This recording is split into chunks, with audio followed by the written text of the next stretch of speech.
হাজব্যান্ডের জন্মদিন উপলক্ষে বাসায় ভালো মন্দ একটু রান্নাবান্না করলাম। বাসন্তী পোলাও, সাথে পনিরের তরকারি, বেগুন ভাজি, আর ছিল সাথে পায়েস। যদিও সব ছিল নিরামিষ আইটেম, খেতে কিন্তু ভীষণ মজা হয়েছিল। আসলে নিরামিষ রান্না করতে জানলে আমিষ থেকেও খেতে মজা কিন্তু নিরামিষ। দুই চুলাই রান্নাবান্না বসিয়ে দেবো, হয়ে যাবে। রাতের জন্য মূলত রান্নাবান্না করছি, কারণ সকালে দেখা যায় তাড়াহুড়ো করে রান্নাবান্না করে তন্না সোনাকে নিয়ে স্কুলে যাওয়া হয়। দুপুরে তোর পাপা বাসায় আসে না, বাইরে থেকেই খাবার খায়। তো এর জন্য রাতেই ভাবলাম একসাথে সবাই মিলে একটু ভালো মন্দ রান্না করে খাবো। এটা মূলত ছিল হলো একাদশীর আগের দিনের ব্লগ, 10ই জুন।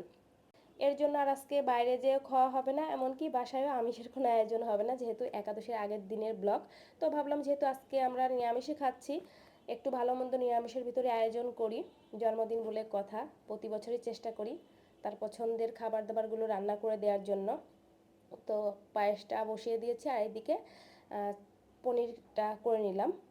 পনিরটা হয়তো বেশি হবে না, 2 কেজি একটা দুধের বোতল নামিয়ে অর্ধেকটার বেশি দিয়েছিলাম পায়েস রান্না করার জন্য, আর বাকিটা দিয়েছিলাম হলো পনির করার জন্য। আর একটু দিলে ভালো হতো, বুঝতে পারিনি। যাই হোক, আলুটাও সিদ্ধ করতে দিলাম। আর এইদিকে পায়েসটা কিন্তু প্রায় হয়ে এসেছে। এখন চিনি অ্যাড করব, তারপর কাজু কিশমিশ। কিশমিশটা আমি সবসময় একটু পরে অ্যাড করি। অনেক সময় দেখা যায় কিশমিশটা টক থাকলে দুধটা কেটে যাওয়ার একটু ভয় থাকে, এর জন্য চুলা অফ করে তারপর দেই। তো হয়ে গেছে, আর এইদিকে আলুটাও প্রায় সিদ্ধ হয়ে গেছে। চুলাটা অফ করে ওই 4-5 মিনিট পর দিয়ে দিলাম হলো কিশমিশ। এখন তুলে নেব। সবার জন্য এখন তুলব ছোট বাটিতে, আর একটা বড় বাটিতে রেখে দেবো, কারণ এই পায়েস কিন্তু ঠান্ডা করে খেতেই ভালো লাগে। তো চলুন বাকি রান্নাবান্নাটুকু কমপ্লিট করি। বাড়ি থেকে তো এসেছি, বেশ কয়েকটা দিন হয়ে গেছে। আজকে এই যে একটা ব্লগ আপনাদের সাথে শেয়ার করছি মূলত বাসার। তো এখানে আলু সিদ্ধ করে কেটে নিয়েছি, পনিরের পিস করে কেটে নিয়েছি, বেগুন ভাজি হবে সাথে। তো প্রথমে পোলাওটা বসিয়ে দেবো, বাসন্তী পোলাও।